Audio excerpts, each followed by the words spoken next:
सहारनपुर के कांग्रेस सांसद इमरान मसूद ने मीडिया से बातचीत करते हुए कहा कि बाबा साहब डॉक्टर भीमराव अंबेडकर के प्रति जो भाजपा की सोच है वो उजागर हो चुकी है। इमरान मसूद ने कांग्रेस के वरिष्ठ नेता जावेद साबरी के आवास पर मीडिया से बातचीत की। प्रेस कॉन्फ्रेंस में जावेद साबरी के अलावा नितिन शर्मा समेत कांग्रेस के कई नेता और कार्यकर्ताओं की भी मौजूदगी रही। इमरान मसूद ने भाजपा की केंद्र एवं प्रदेश सरकार पर जमकर निशाना साधा।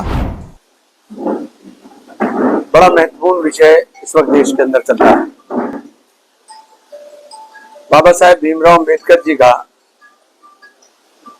जिस प्रकार से अपमान करने का प्रयास संसद में हुआ और उसको ध्यान हटाने के लिए उस पर से संसद के अंदर मैं चूंकि खुद मौजूद था, संसद के अंदर जिस तरह से धक्का मुक्की की बात की गई, ये बिल्कुल निराधार है। बाबा साहेब के अपमान को देश याद रखने का काम करेगा। बाबा साहब भीमराव अंबेडकर जी ने देश को संविधान दिया, एक सुरक्षा कवच दिया, देश के आम नागरिकों को उनके जीने का मौलिक अधिकार दिए, देश के अंदर रहने वाले विभिन्न धर्मों के लोगों को धार्मिक स्वतंत्रता प्रदान की।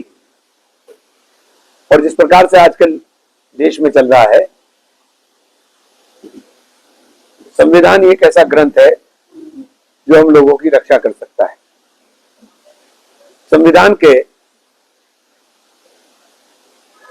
रचयिता, संविधान सभा में संविधान को प्रस्तुत करने वाले बाबा साहेब भीमराव अंबेडकर जी के बारे में कैसी सोच भारतीय जनता पार्टी रखती है, वो संसद में दिखने का काम हुआ।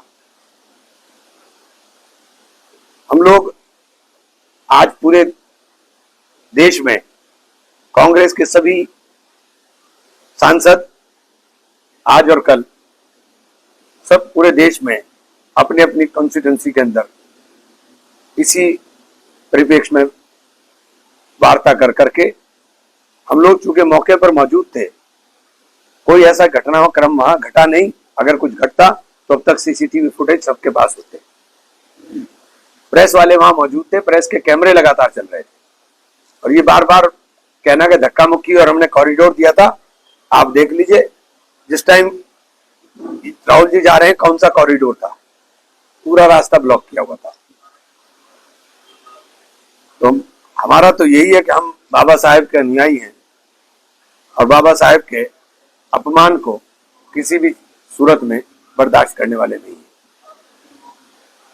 अब मैं कुछ अपना लोकल कर दूंगा। मैंने जब जीत कर गया था तो आपसे लोगों से एक वादा किया था कि सहारनपुर का सांसद गूंगा नहीं होगा, और मैं आज ये बात दावे के साथ कह सकता हूं कि संसद के प्रत्येक दिन मेरा सवाल संसद के अंदर आया और बहुत महत्वपूर्ण विषयों के ऊपर मेरे सवाल आए, जिसमें सबसे महत्वपूर्ण हमारे लिए सस्ता सुलभ न्याय उपलब्ध कराने के लिए जो बार बार कहा जाता है कि सरकारें कोशिश कर रही हैं। सरकार ने जवाब दिया है कि हम पश्चिम उत्तर प्रदेश में कोई हाई कोर्ट की बेंच नहीं बनाने जा रहे हैं। जो ये पश्चिम के लोगों के साथ एक बहुत बड़ा छल है, बहुत बड़ा धोखा है और पश्चिम के लोगों को उठकर करके लिए इसके लिए संघर्ष करना चाहिए। लंबे टाइम से सैटरडे को स्ट्राइक हमारे अधिवक्तागण कर रहे हैं, लेकिन किसी के कान पे जूं नहीं रेंग रही। अब समय आ गया है कि पश्चिम के लोगों को अपने अधिकारों के लिए छोटे छोटे प्रदेश में 2-2 और 3-3 हाई कोर्ट की बेंच है।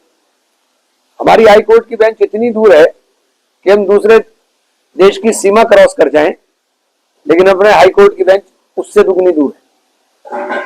तो ये हमारे साथ बेहद अन्याय है। हम दूसरे स्टेट के हाई कोर्ट में जल्दी पहुंच सकते हैं बनिस्बतन अपने हाई कोर्ट की। तो इस पश्चिम के लोगों के साथ घोर अन्याय है